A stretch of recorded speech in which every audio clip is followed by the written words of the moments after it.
In Jesus' name. Now let's see Jeremiah chapter 29 verse 11. He said, for I know the thoughts that I think towards you, says the Lord, thoughts of peace and not of evil, to bring you to an expected end. That means my plan, my purpose for every man is to bring them to that end that all have expected. Your expectation powers God to bring you somewhere. You must have an expectation, and that expectation must be built from the scripture. He says, I know the thoughts that I think towards you. You know what it means to think? Pondering. Have you ever had any thought fill your heart before? You realize that even when you are sleeping, it's there. It's like a burden. And God says, I'm thinking of you consistently. I'm thinking of you consistently. Even when you are not thinking of me, I'm thinking of you. God is thinking of both believers and unbelievers. An unbeliever, God's thought for an unbeliever is to bring him to salvation. God's thought for a believer is to bring him to the future he has for him. And that future is a glorious future, a glorious destiny. Is anyone hearing what I'm saying? If you read Matthew chapter 4 verse 19, he said, and he saith unto them, follow me, and I will make you. I want you to mark that word, make you. God calls to make. God calls to make. His plan for every man is to make them and not to mar them. The plan of God for every man is to make them and not to mar them. It's Archbishop Benson in the house that I heard say something. He said that God does not give burden to men, God removes burden from men. So no matter how you feel what God is telling you looks like a burden, it is not God's system of giving you a burden. It's actually God's system of taking away burden from you. So God has a plan for me.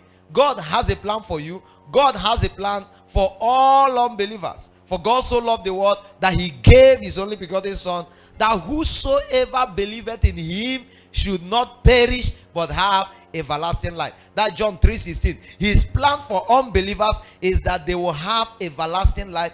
He said, for God did not send his Son into the world to condemn the world, but that the world through him might be saved. That John 3:17. It means that the reason God sent Jesus to the world is not to bring condemnation to that one drinking alcohol. It's not to bring condemnation to the one smoking. It's not to bring condemnation to the one who is living in immorality. It's not to bring condemnation to the one you feel is the worst of all sinners, but to bring him to eternal life.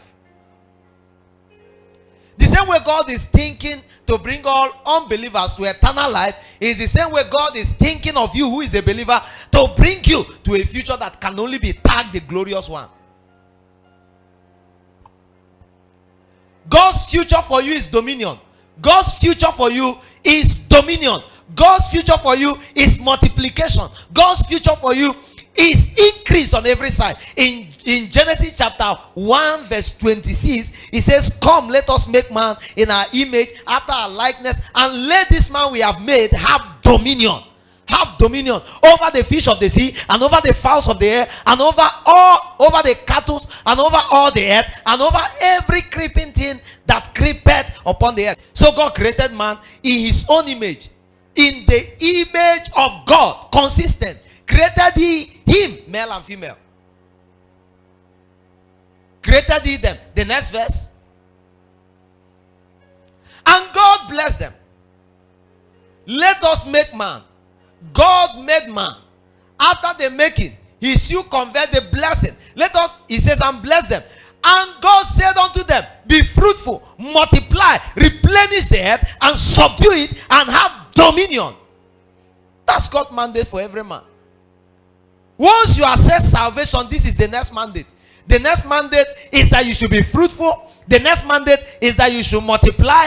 The next mandate is that you should replenish the earth. The next mandate is that you should subdue the earth. The next mandate is that you should have dominion. Lift up your hand and say, God's plan for my life is a perfect plan. It's a plan of peace, not a plan of evil, to bring me to an expected end. God, listen to me, God has never called any man to destroy him. He has never called any man to destroy that man, destroy that image, or destroy the destiny of that man. It's the devil that wants you to believe that once you are a believer, you can't become anything. Whereas the actual identity of every believer is dominion. The actual identity of every believer is a kingship identity. That means every believer occupies a kingship position. Every believer occupies a position called dominion. We are kings, we are priests. It means we should become as big as we can ever imagine on the earth.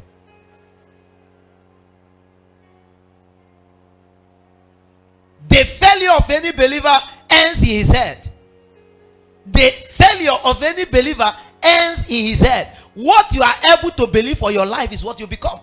I know the thoughts that I think towards you, they are thoughts of peace and not of evil, to bring you to what you think about yourself, to bring you to what you plan about yourself, to bring you to what you believe about yourself.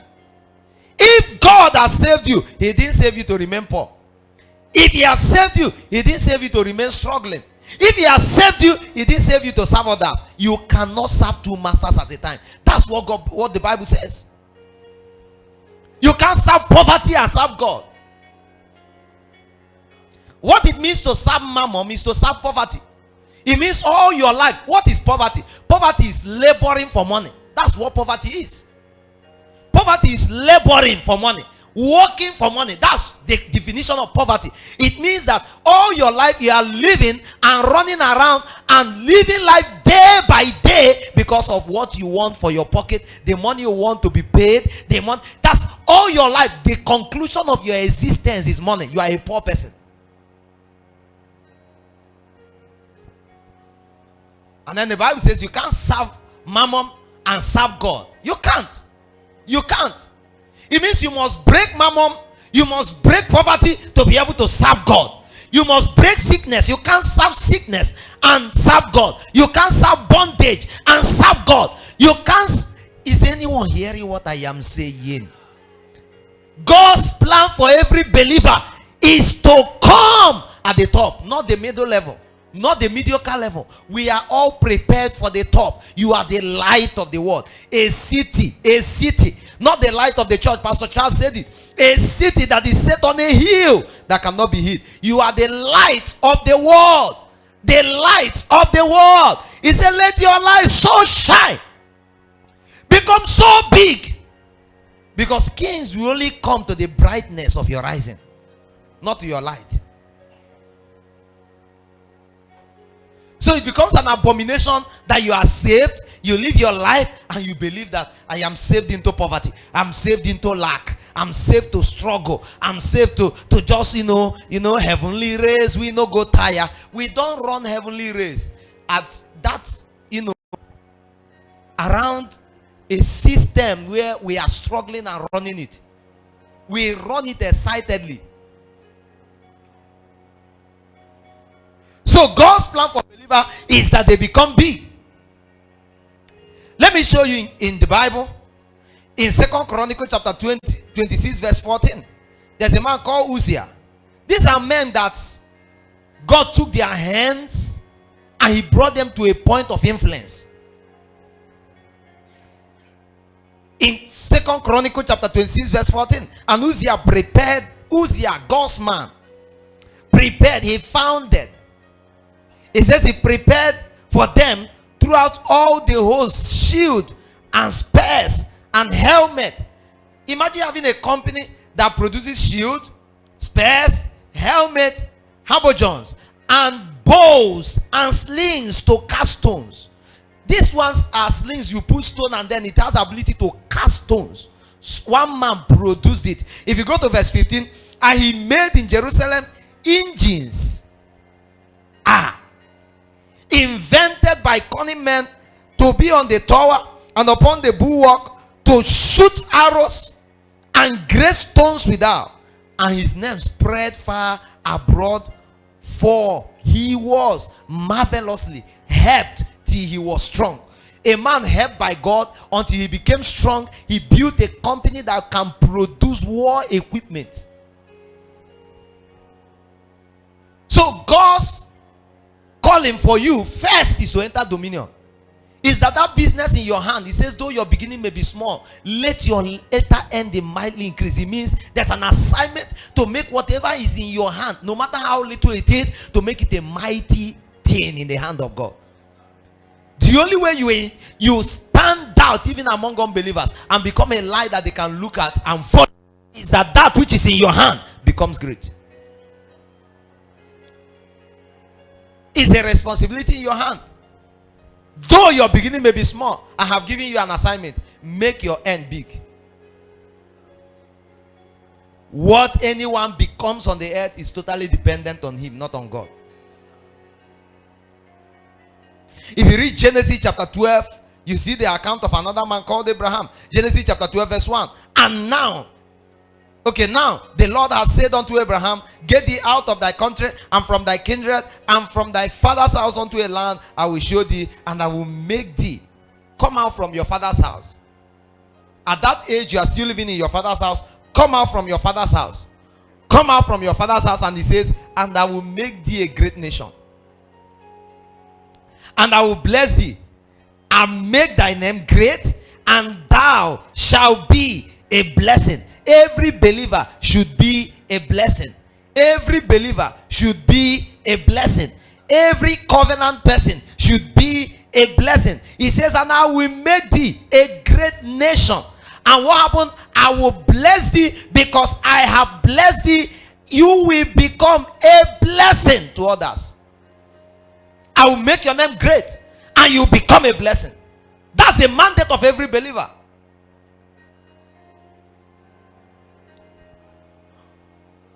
If you read verse 3, and I will bless them that bless thee.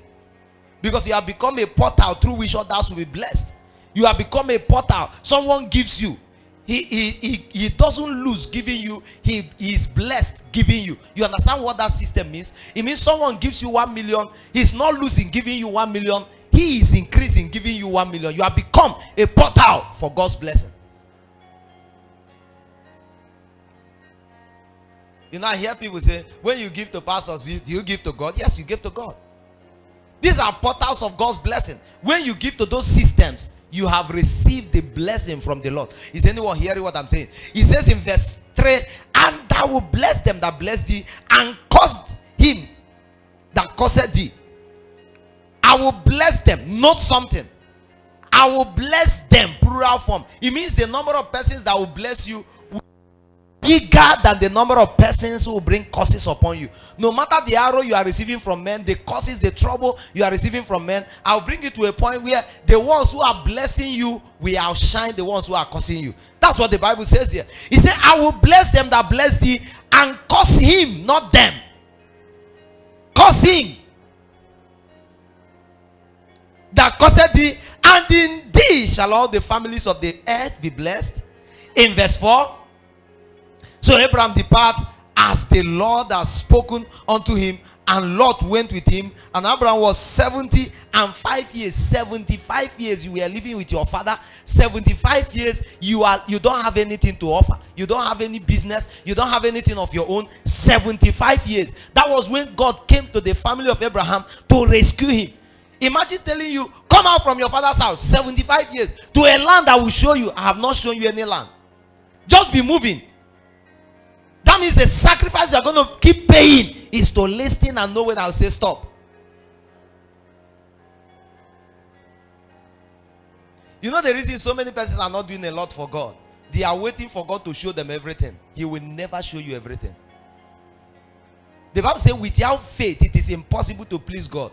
God only shows you the first step. And until you climb the first step, you won't see the second step. Until you climb the second step, you will see the third step. Say, God, how do you want this in? Show me. Just tell me everything. Where it will end. God won't show you. Because it's as you start taking steps, He will start showing you the next. Is anyone hearing what I'm saying? He says, so Abraham departed. Abraham took a step of faith. Abraham believed God.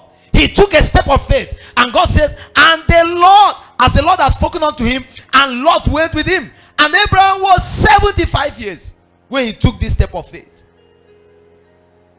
75 years. So whenever God is giving you instruction, it is to bless you, not to kill you. It is to bless you, not to destroy you. Imagine how men compare God's calling with mundane things of life.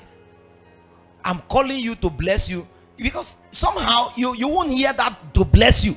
The devil will now magnify. You are being called to suffer. You are called, and then the devil will come and say, no, how is this? You see, this thing God is calling you to do, is your business better than it? Keep doing business. Just get a job somewhere. It is because they don't know that God's system of blessing is calling men out. Calling men out. When he calls you out, he blesses you. Is anyone hearing what I'm saying? When he separates you, he blesses you. You know, when we say call, it's not just call to preach. Abraham departed 75 years from his father's house. And if you read verse 5, and Abraham took Sarah his wife, and Lot his brother's son, and all their substance that they had gathered, and the soul that they had gotten in Haran, the souls. While Abraham was in his father's house, he was affecting people's life. He was affecting people's life. Maybe that's the reason God took interest in him. He said the souls that they had gathered in Haran. While they were in Haran, they were able to gather people. You see, a kingdom person takes kingdom assignment to anywhere he finds himself. As you are living here, you won't live alone. When you step into a new territory, if I'm staying there 1 week, I should affect someone's life.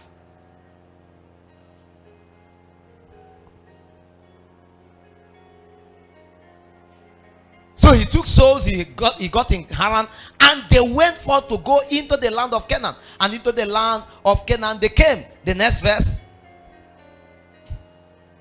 Okay, don't worry. Let's read verse 14. Jump to verse 14. And it came to pass that when Abraham was come into Egypt, the Egyptian beheld the woman. All right. Give me Genesis chapter 22 verse 15. Genesis 22:15.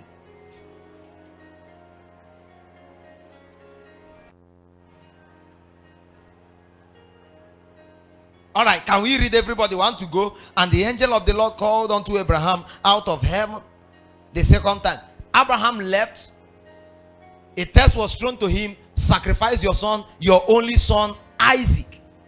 And when he was done doing that, this was the voice of God that came in response to that sacrifice, came in response to that obedience. Let's read. Want to go? And the angel of the Lord, I can't hear you. Want to go? And the angel of the Lord called unto Abraham out of heaven the second time, and said, by myself have I sworn. Imagine God swearing, because he can't swear by any other thing. I swear by myself, I'm bigger than every other thing. He says that, saith the Lord, for because thou hast done this thing, and hast not withheld thy son, thy only son, because you have been obedient, because you have understood the covenant, and you are willing to obey the principles of the covenant. In verse 17, that in blessing I will bless thee. He says somewhere, leave your father's house to a land I will lead you. But when you get there, I will bless you. I will make your name so great, and this your name becoming so great in such a way that you have become a portal to the blessing of the nations. And the Bible is now saying here, it's no longer a promise. This is a fulfillment of the promise. After he has obeyed and even bound himself to obey the principle of the covenant, he says that in blessing I will bless him, in multiplying I will multiply thy seed as the stars of the heaven, and as the sun which is upon the seashore. And thy seed shall possess the gates of our enemy. In verse 18, and in thy seed shall all the nation of the earth be blessed, because thou hast obeyed my voice. Imagine someone meeting Abraham while he was leaving his father's house. He will tell him, are you a fool? Where are you going to? How can you say you just heard a strange voice telling you, pack your load, leave your father's house at 75 years? Are you a fool? Are you sure you did not drink something? Is it not your pastor deceiving you? But in that obedience, the blessing came upon him. And if you know the account of Abraham, you will know that Abraham became so blessed that even today your blessing is tied to the blessing of Abraham. You carry mic, you are singing, Abraham blessings are mine. Abraham blessed in thy seed. In thy seed.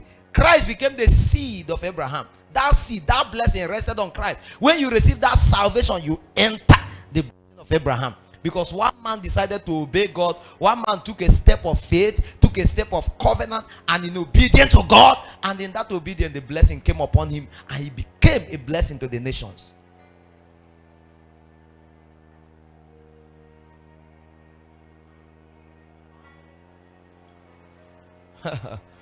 Someone lift up your hands. Say, I will be obedient. You know, I've told you several times, in these last days, men are going to be so big. Financially, in power, in spiritual energy. You are going to see men like you have never seen before. But the list of these men are already be going on. They are being enlisted now. They are being enlisted. And that thing happening is based on what you're able to see, what you're able to believe, and the covenants you've caught and you are willing to obey.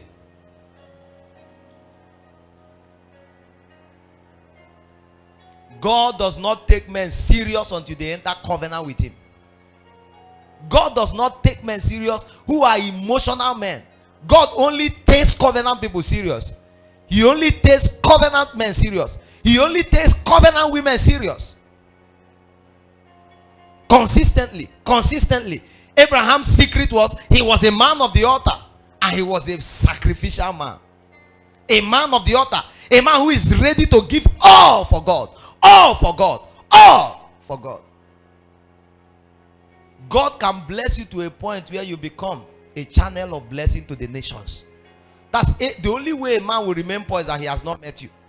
The only way a man will remain small is that he has not met you. The day he gets in contact with you, everything about him changes.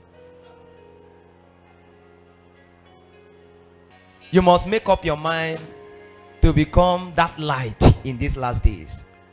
You must find a system where you display God in these last days. You must find a system where you take a covenant with God and say, I am going to be so big in this system that even in the world where everybody is rejecting God, they can still a beam of God's light in this system. They can see a reason of hope to still stand and look for you. Because I told you, even men who are rejecting God, one day they will turn their back. Because, you know, people who served idol in the last years are looking for how to drop the idol. The ones who have been serving God are looking for how to take up the idol.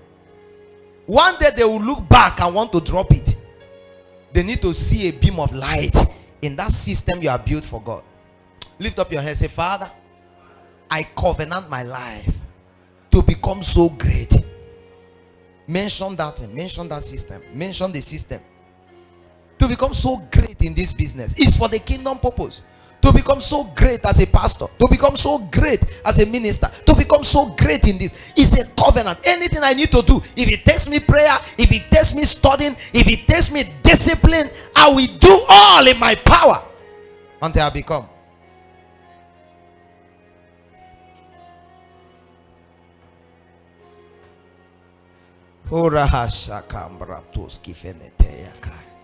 Now let me show you another person. Solomon. If you read Solomon in 1 Kings chapter 3 verse 3. And Solomon loved the Lord. First, he loved the Lord and walked in the statutes, which means he walked in the principles of God. He was a person of covenant.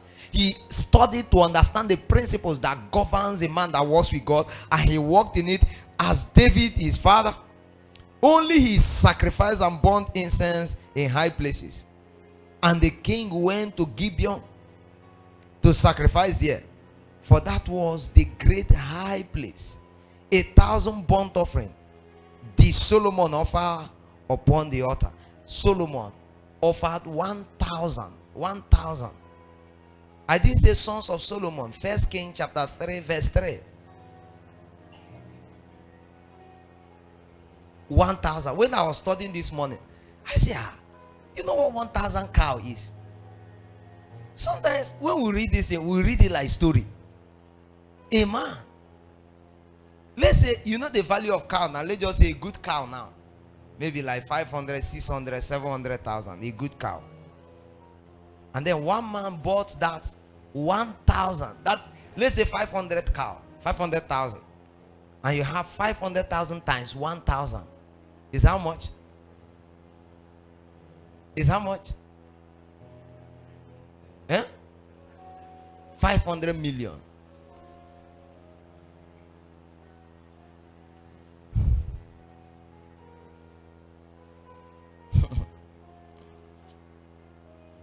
He sacrificed it on the altar. In Gibeon, the Lord appeared to Solomon in a dream. That means there is something you can do that can attract the attention of the Lord. The Lord appeared to Solomon in the dream by night, and God said, ask what I shall give thee. That's an open check.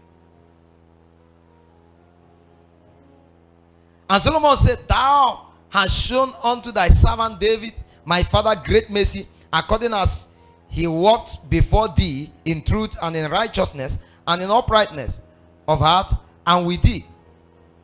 And thou hast kept for him this great kindness, that thou hast given him a son to sit on his throne as it is this day. And now, O Lord my God, thou hast made thy servant king instead of David my father. I am but a little child. I know not how to go out or come in. And thy servant is in the midst of thy people, which thou hast chosen, a great people, a kingdom mind, a kingdom man, a kingdom man. The reason I'm asking for this is the kingdom. The reason I'm asking for this is for your people. He says, and thy servant is in the midst of thy people. His prayer was not void of the kingdom. He brought in the kingdom in the midst of thy people, which thou hast chosen, a great people that cannot be numbered nor counted for multitude.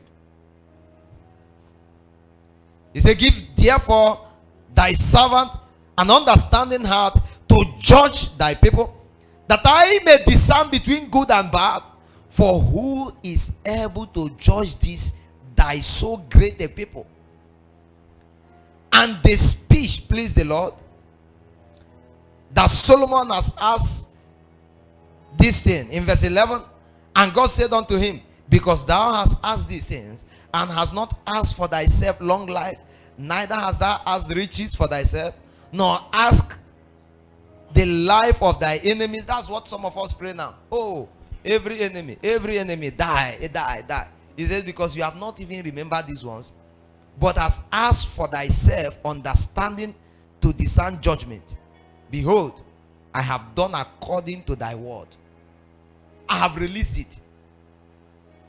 He said, lo, I have given thee a wise and understanding heart, so that there was none like thee before thee, neither after thee shall any arise like unto thee.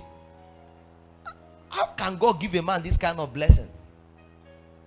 The ones that have lived, you can't find anybody in that lineage that will look like you. Is this kind of, this is not, is it not? Yeah, do you understand that? The ones before, nobody will look like you. The ones after, you won't find anyone that has wisdom like you. Does it mean nobody can stand to beat Solomon?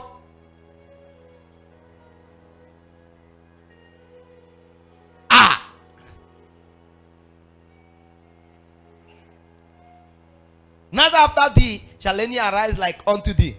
And I have also given thee that which thou hast not asked, both riches, honor, so that there shall not be any among the kings like unto thee all thy days.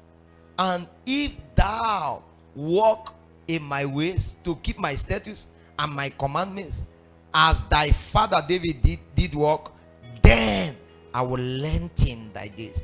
It means the reason I will give you long life is that you walk in my covenant. You know, did you see what God did here? He says, I have blessed you. No king will look like you. None before and after you will have the kind of wisdom you will have. And no king will have money and be honorable like you in your days. But when it comes to long life, he tied it to something. Because the reason he should live is to walk in status. The reason he should live is because he's promoting the kingdom. So he says, the one of long life, longevity, I now tie it to your ability to walk with me. Any day you decide to walk outside my statutes, I will close your life. Wisdom is gone, riches is gone, honor is gone. I won't take that away, but you go with it to the grave. So it means longevity is tied to your ability to walk with God. Longevity is tied to your ability to keep to the covenant. Longevity is tied to your ability to hear God, know God's statutes, and bind your life in doing it.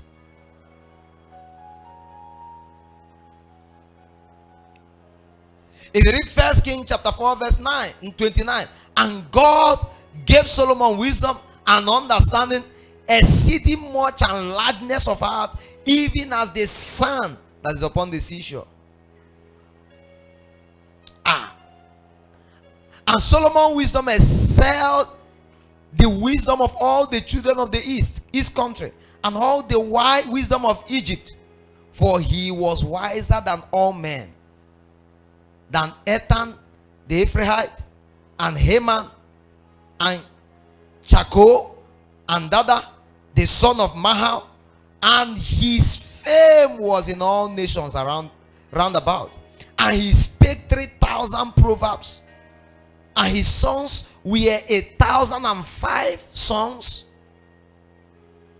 And he spake of trees, from the cedar trees that is in Lebanon, even unto the hyssop that springeth out of the well.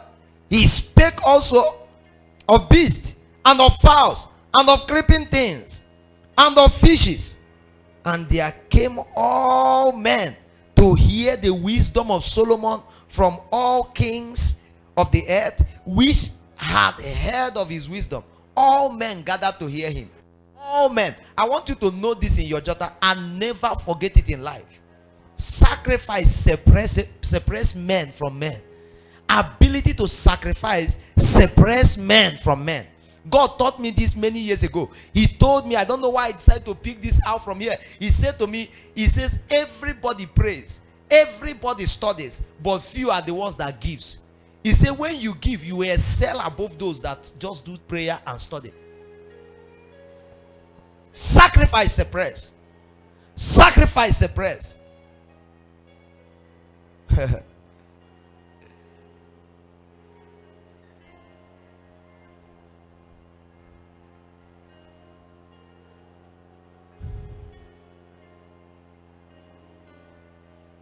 If you read that First King chapter 3 verse 15, when God was done talking to Solomon, Solomon sacrificed, and God drew the attention of God, and God spake to Solomon and blessed and told him, I have given you.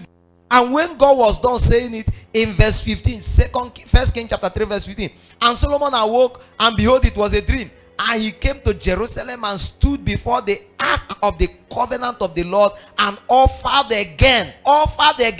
He entered it by sacrifice. He maintained it by sacrifice. Offered up burnt offering and offered peace offering, and made a feast to all his servants. Sacrifice. Sacrifice. You can't become a good preacher if you don't know how to give. Mark my word. There's a kind of energy that won't come on your voice. There's a kind of energy that won't come on your life. You are a minstrel. You sing and you don't know how to give. You don't know how to give. You can't ascend because that giving is as well worship. Is a worship. Your worship begins with your giving. It is in that giving that you proclaim to God that you trust in him, that he is your source and your sustainer. In that giving. In giving, your service is useless if you don't back it with sacrifice. In giving, you must learn it. It will separate you. It will bring an unusual presence of God upon your life. It will separate you. If you read 2 Corinthians chapter 9 verse 6. But this I say, he which soweth sparingly shall also reap sparingly. When you sow, you give at all times. You give all time. His tithe you give, his offering you give, his kingdom service you give, project you give, prophet offering you give. He said, when you give sparingly, you will reap sparingly. And he will sow it bountifully. You know what it means to sow sparingly? You just spread money around, just give in different directions. He said things will come to you from different directions. And he says again, there are other set of persons who give bountifully. Bountifully is that this one can release something big at once. He said he will receive something big at once.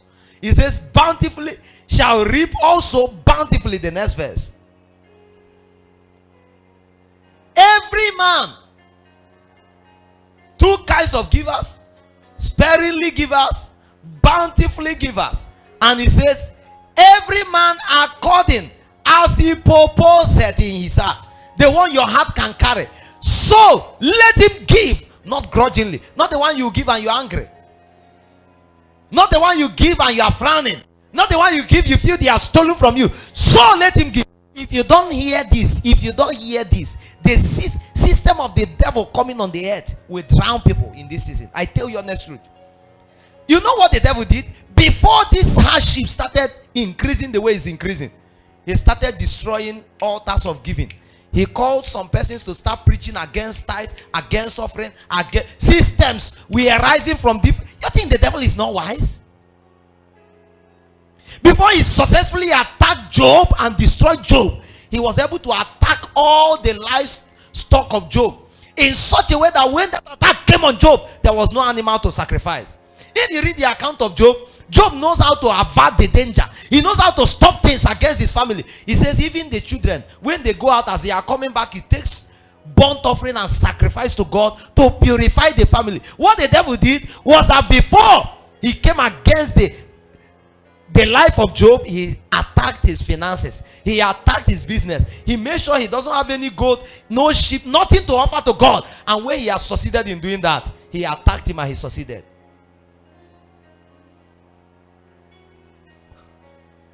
The same way the devil wants to destroy your business, he will start attacking your giving. He will start giving you reasons to believe you should not give. Don't pay your tithe. Don't give. Don't give prophet offering. All those things are useless. Just keep saving it. He said, for every man according as he proposed in his heart, so let him give, not grudgingly, of necessity. You know what it means? You are giving and you are angry. If not, that pastor is looking now, will not give. That's some persons even offering, even free will offering. That's how they give it. When they want to, they will look. If pastor is not looking, when the thing has passed, in pastor's heart, he knows I give. You think I'm here to count offering? Or to look at those that are giving? Or some persons, once it is time to give, they will stand and go and urinate. Or they will claim to be busy. Where is Mike? Where is Mike? Where's Mike?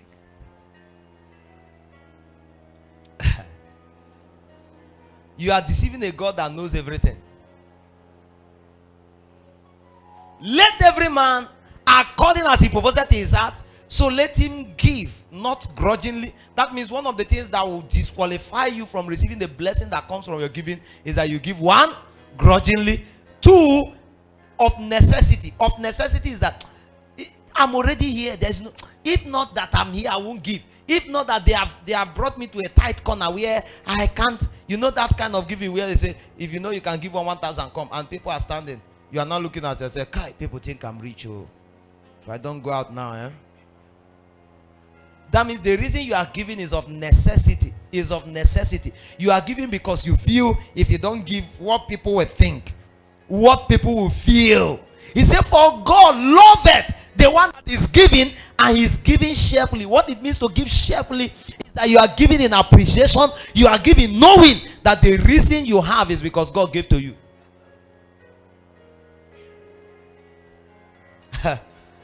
You are giving knowing that the reason you have is that God gave to you. There's a man called, Aruji Lotonio. He's a founder of one Lotonio Caterpillar, big engine. You know, he's one of the major competitors against Caterpillar. All those big truck and all those, he was a believer. He's the one that gave and gave until he was giving tithe in 90%. He said, when I give 90, God makes my 10 bigger than that 90. And in one of his statements, he said, I am alive to shovel my money to the kingdom. You know, when God brings it, I shovel it back to the kingdom.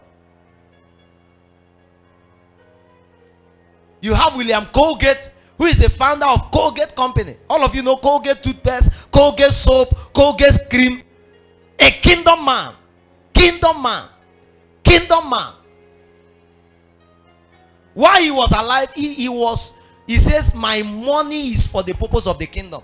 The reason my business is being blessed is for the purpose. If you check some major systems and companies standing even to today, that even the new generation in that company has said, no, it's not, we don't spend money like this. Those companies were bettered on the altar of sacrifice. You are starting a company, you don't think God. You are starting a business, you don't think God. And you think that business will transit your generation. That's why you can watch that business die in your hand. Whereas the Bible made it clear that nothing should die in your hand. It said none of them shall cast young. It means it should not die while you are alive. One of the things that giving does is that it's something, it gives you wisdom, it protects you, it shields your life. For instance, the giving of tithe, he said he will take away devourers. Devourers, you know what it means? Those people that will come and steal your company, you won't employ them. Even when you employ them, try to steal, catch them.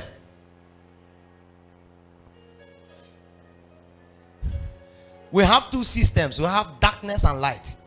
The system of this world is different from the system of light. But yet, the two systems understands covenant. The two systems understands sacrifice. The people telling you don't give to God are the ones giving to idols. The people saying don't give to God are the ones sacrificing on the street. The ones saying don't give are the ones killing cow in shrines. They kill cow. They say don't give. What they are trying to do is to take the power to make wealth from you. So they are the ones competing with you. You have a business. The one whose business is close to your own is an occultic man. He is telling you don't give. He is giving. What is his plan? To buy your own. To drown your own. Because the power to own wealth is given to men who knows how to give wealth. If you don't understand sacrifice, you can't rise in life. Because there are spirits both from your fathers, spirits from your village. You know what a man will conquer to ascend in life? You think life is easy? Life is just a place you come, you play and play and play and play around and something just come on you. It's not done like that, sir. If it's done like that, everybody will be rich. Wealth only goes the direction of people who are covenant people, who understand sacrifice, and who understand that money is not meant to be kept, it's meant to be sent. Money is a seed.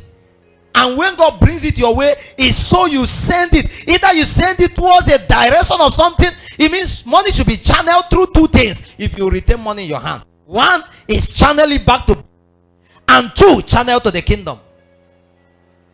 The kingdom sustains it, your business supplies it.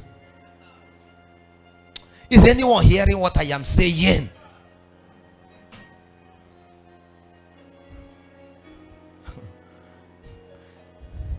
It is the fruit that should be eaten, not the seed. It is the fruit that should be eaten, not the seed. If you eat the seed, after some season, you won't have a fruit. Is anyone hearing what I'm saying?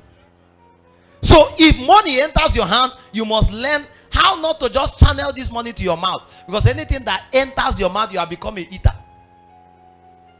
You are the eaters. The eaters. You just, and anything you eat will not come out as anything.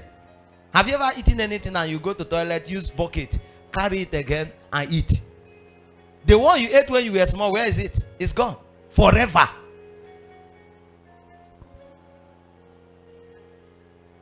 So until you understand that two systems, sending money to the kingdom and sending money back to business, you won't do well. The kingdom supplies the blessing, the kingdom supplies the power, and your business supplies the money. The system you abuse. When I say business, is not just buying and selling. There are other systems. Services are businesses. You have a service you are rendering. Put money to it. I'm a pastor. I put money to the ministry.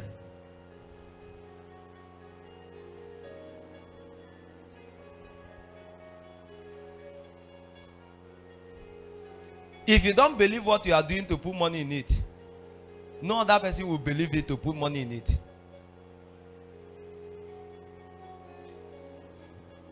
Every man according as he proposed it. If you read, there's another person called Henry Parson. I think he's the one that founded Quaker Oat. 70% of all in his hand is the kingdom thing. Quaker Oat is a global company, started in America, but global. Global. Some of the ones you see now fighting God, they were all believers. They were all believers.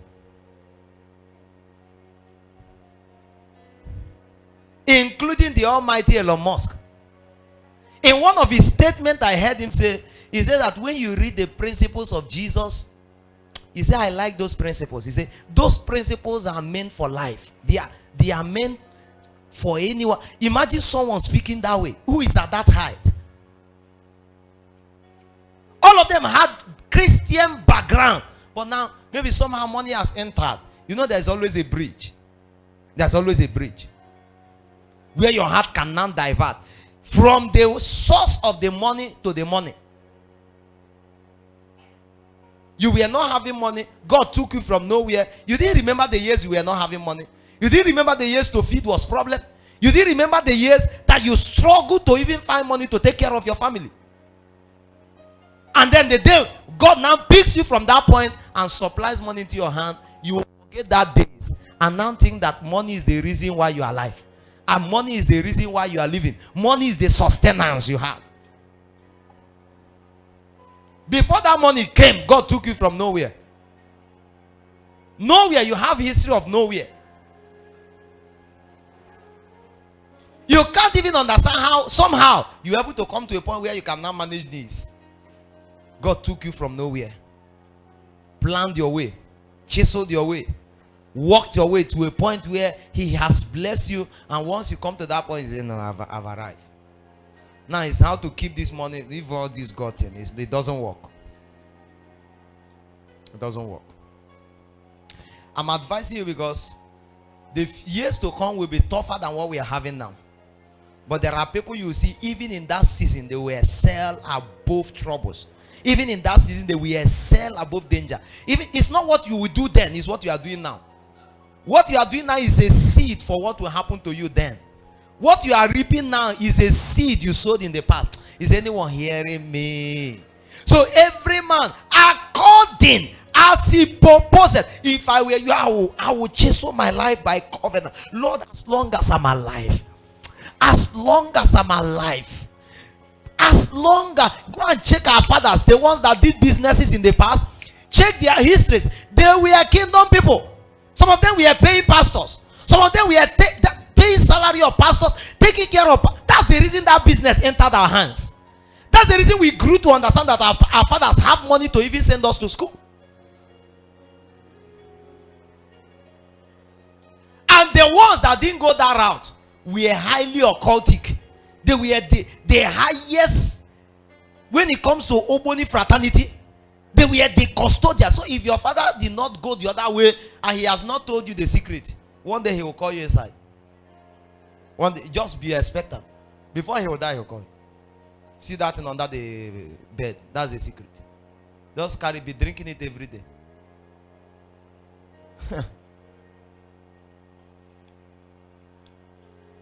Not grudgingly of necessity. I don't give to God because it's necessary. Just if I'm the only one. If I don't give it, nothing. No, I give him excitedly, cheerfully.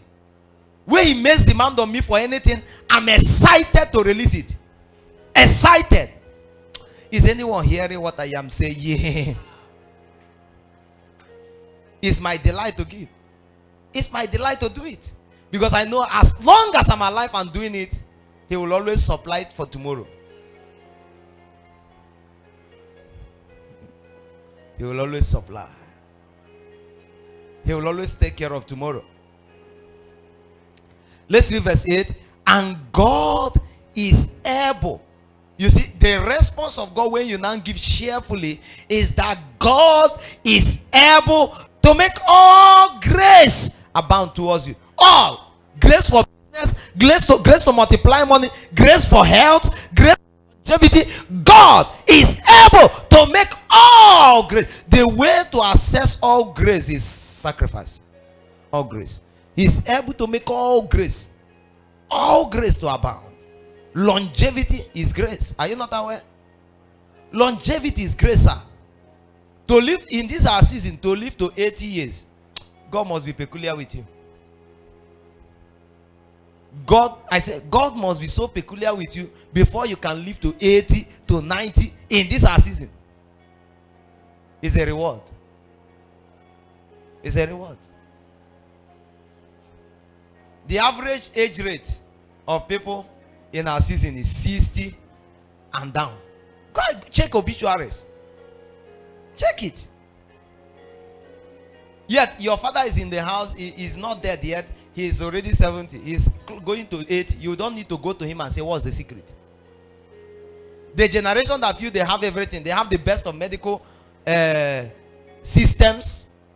The best of medical systems. In the kind of medical system we have now. Our fathers, they don't even have it.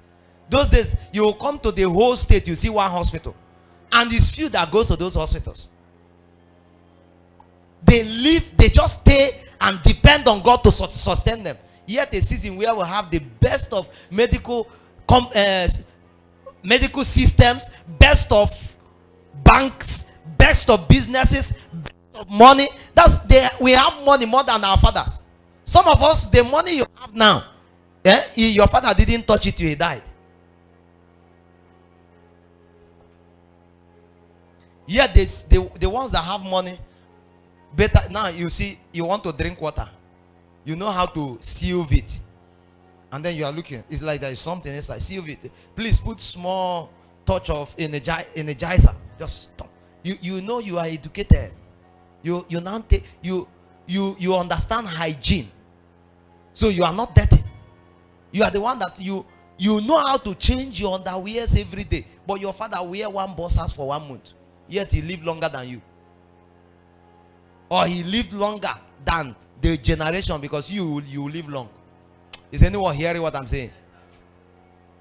You that know how to drink the best of water, your father know scope water from nowhere. This kind of water on the road is what your father will use cup and fetch and drink. Yet he lived to 90. Now they say it's jam, it will kill you. The generation not drinking jam are the ones dying early.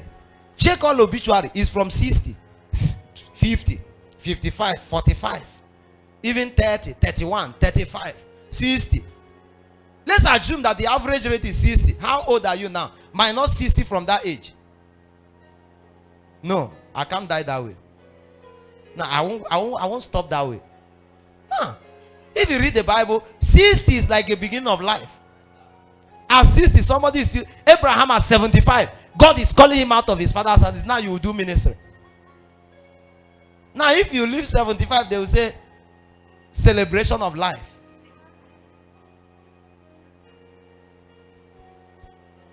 And God is able to make all grace abound towards you, that ye also having all sufficiency. You will have sufficiency in long life.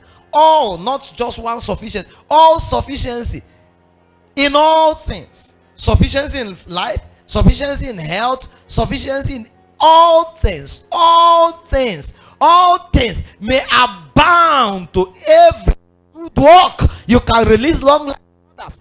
You can release health to others. You can release blessings to do well in business to others. You can. Not just money.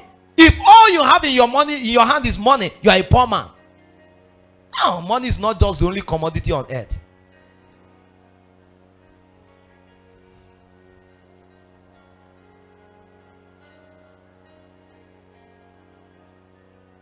If you read verse 9, as it is written, he had dispersed abroad, he had given to the poor, his righteousness remained forever.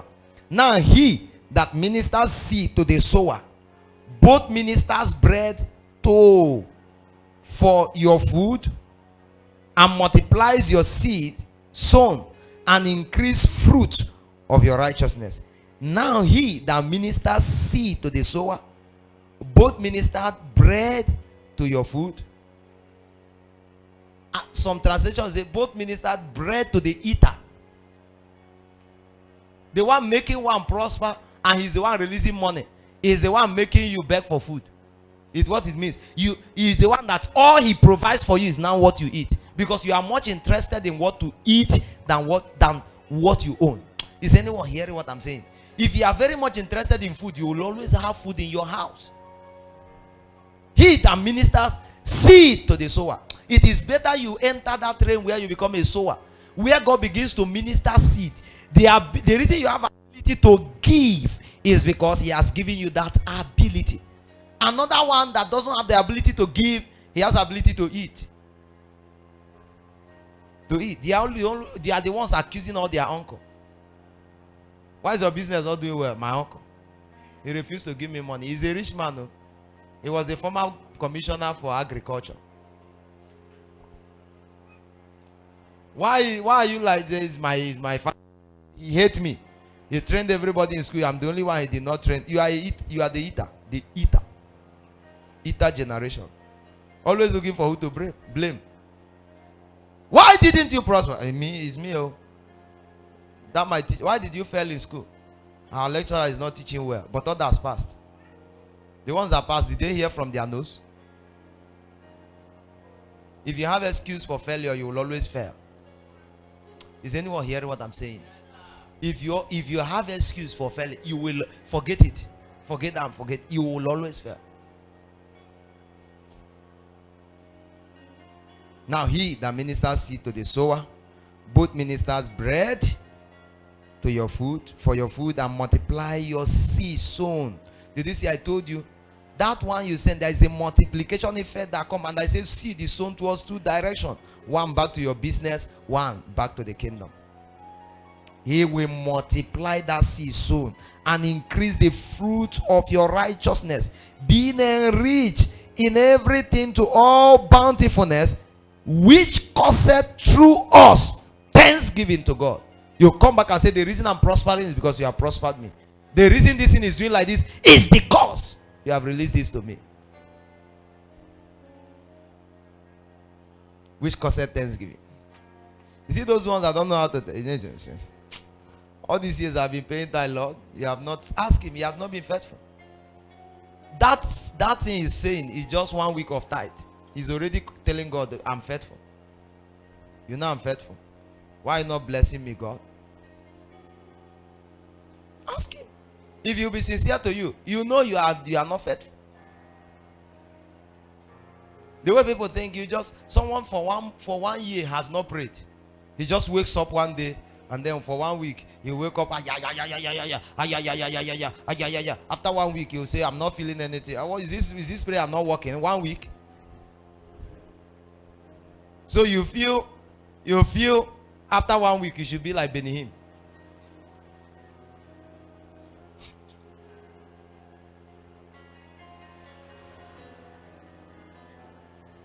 Consistency must be consistent. If you are a giver, be consistent.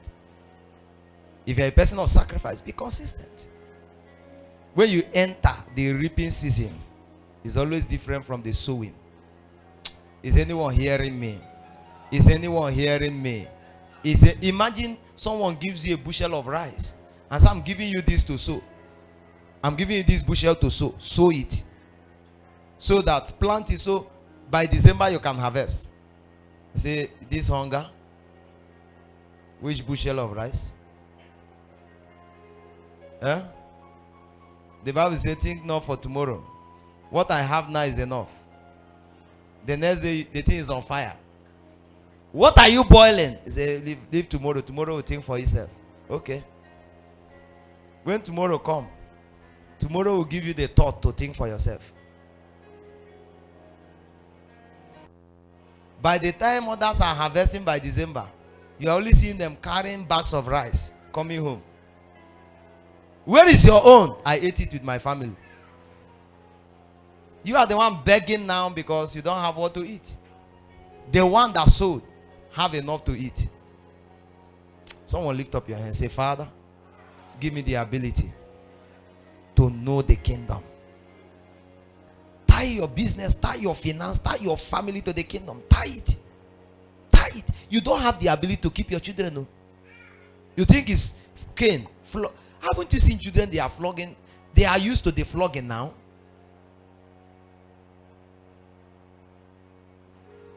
Is it not after all? Is it not cane?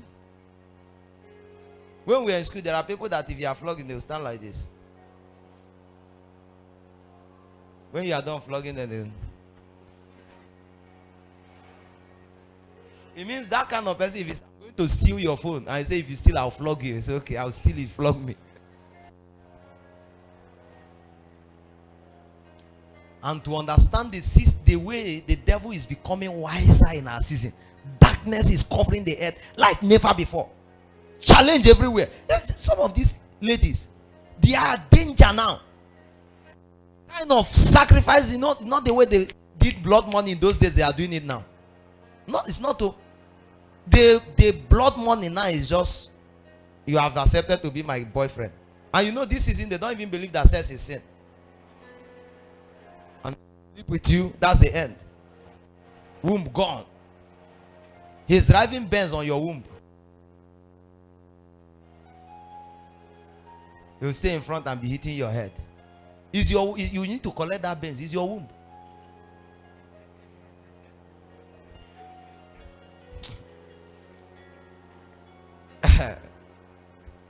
Anyone that get here, make it here. Are you hearing me? Some of you need to go home and collect that Benz now.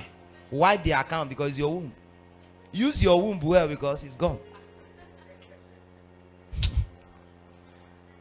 That's the reason why some of you, when you want to marry, pray, review to me. Does she have womb? Is anyone? I'm not joking.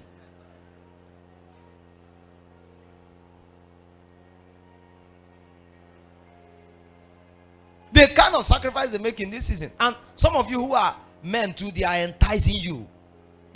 Is it not just the womb of somebody? It's not the womb. You have not touched the one that will send you to grave. You have not. I saw something online. They said that each, what's it called?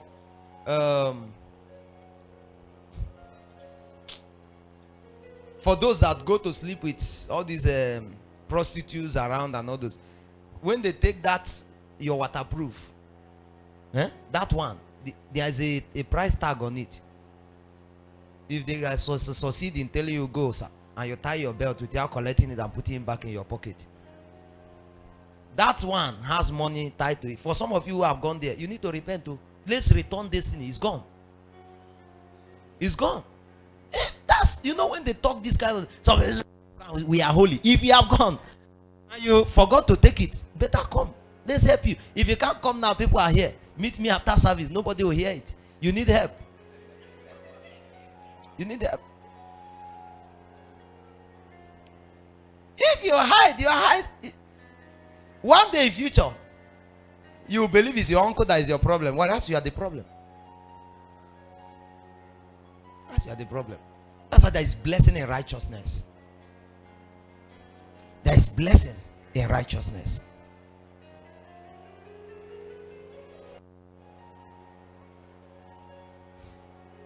If your children will not be enticed to follow the way of darkness, you must know how to tie them to God. Tying them to God is not preaching to them.